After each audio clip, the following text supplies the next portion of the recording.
Owl Moon by Jane Yolen, illustrated by Schoenherr.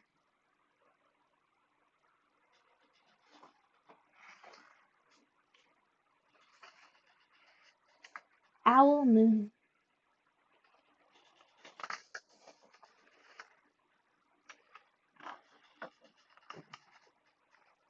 It was late one winter night, long past my bedtime, when Pa and I went owling. There was no wind. The trees stood still as giant statues, and the moon was so bright the sky seemed to shine. Somewhere behind us a train whistle blew, long and low, like a sad, sad song.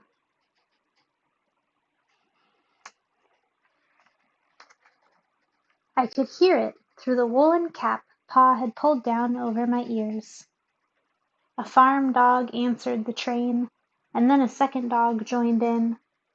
They sang out, trains and dogs, for a real long time. And when their voices faded away, it was as quiet as a dream. We walked on towards the woods, Pa and I.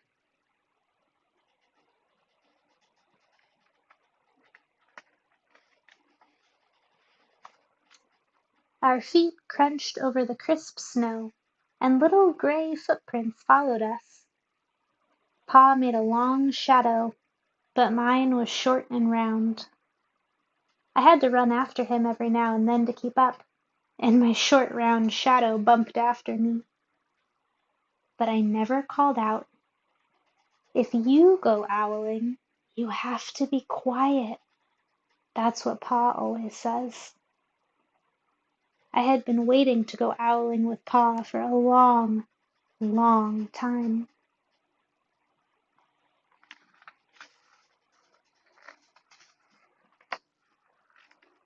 We reached the line of pine trees, black and pointy against the sky, and Pa held up his hand.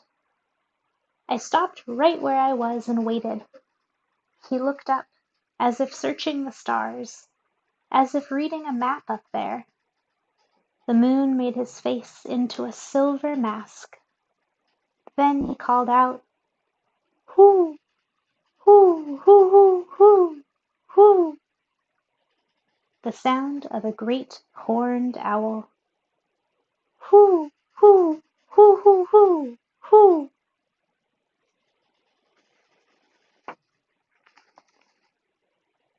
Again he called out, and then again. After each call he was silent, and for a moment we both listened. But there was no answer. Pa shrugged, and I shrugged. I was not disappointed. My brothers all said sometimes there's an owl, and sometimes there isn't.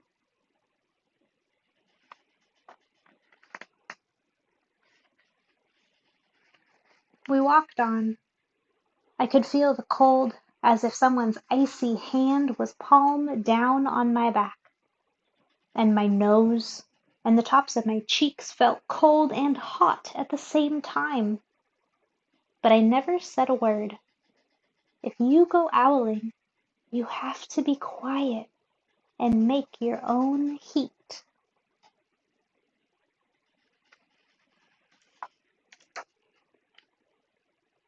We went into the woods. The shadows were the blackest things I have ever seen. They stained the white snow. My mouth felt furry, for the scarf over it was wet and warm.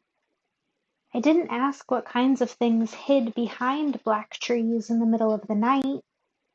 When you go owling, you have to be brave.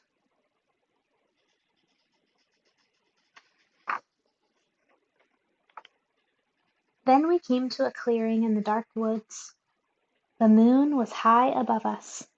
It seemed to fit exactly over the center of the clearing, and the snow below it was whiter than the milk in a cereal bowl.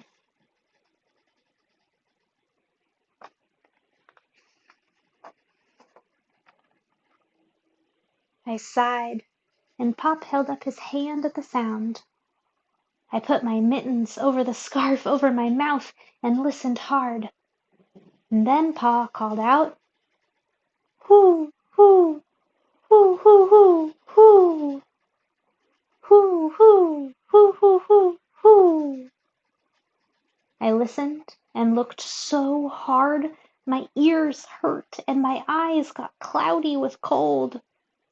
Pa raised his face to call out again, but before he could open his mouth, an echo came threading its way through the trees. Hoo, hoo, hoo, hoo, hoo, hoo.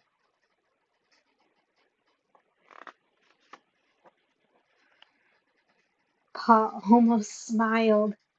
Then he called back, "Hoo, hoo, hoo, hoo, hoo, hoo," just as if he and the owl were talking about supper, or about the woods, or the moon, or the cold. I took my mitten off the scarf, off my mouth, and I almost smiled too.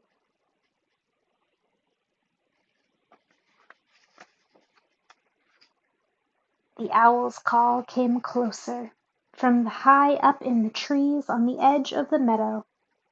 Nothing in the meadow moved. All of a sudden, an owl shadow, part of a big tree shadow, lifted off and flew right over us. We watched silently, with heat in our mouths, the heat of all those words we had not spoken.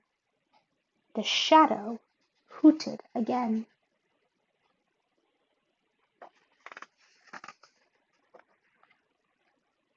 Pa turned on his big flashlight and caught the owl just as it was landing on a branch.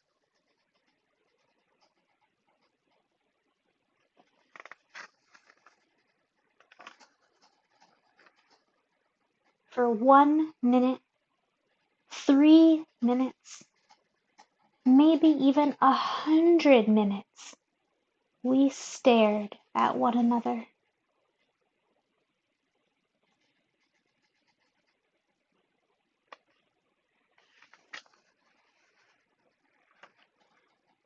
Then the owl pumped its great wings and lifted off from the branch like a shadow without sound. It flew back into the forest. "Time to go home," Pa said to me. I knew then I could talk. I could even laugh out loud. But I was a shadow as we walked home.